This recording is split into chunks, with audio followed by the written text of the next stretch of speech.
What should we be really looking out for in terms of technological development? There's a spectre haunting the classroom. It's the spectre of change.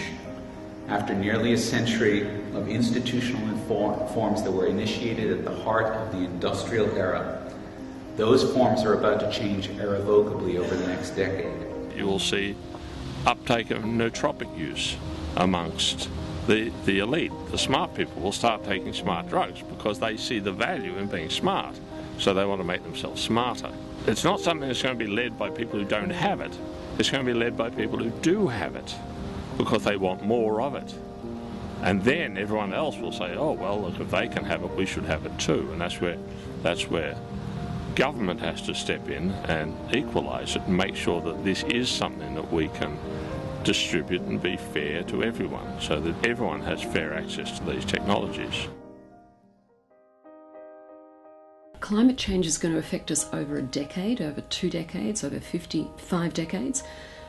I reckon that bugs will get us before then. I reckon the things that we've really got to watch out for is microbes and bacteria, because they can evolve within the space of a human lifetime, or within a few years, or even less. That AI is novelty impaired or novelty blinded, and AGI isn't. In a functional sense, an AGI will be able to do science like we do, whereas an AI won't. And the characteristics of AI are that it is domain bound and fragile. Generalised learning within a domain is not artificial general intelligence. It's the domain-to-domain adaptability, which is a characteristic of AGI.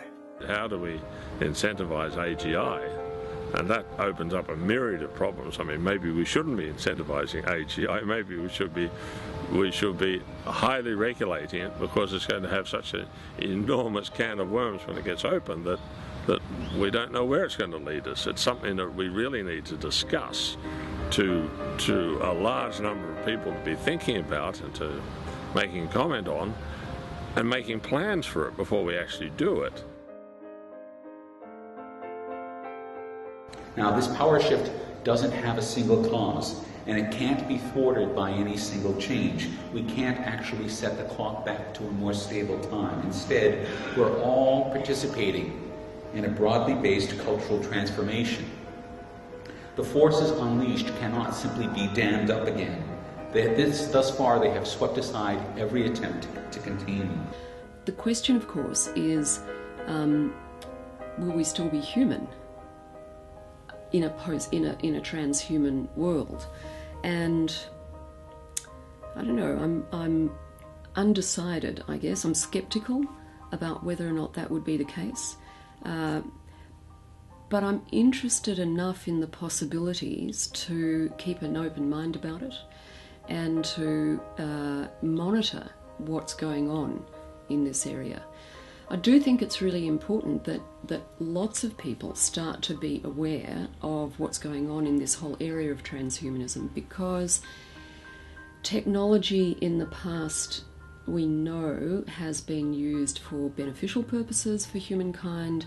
It's also been used for detrimental, for damaging, destructive purposes.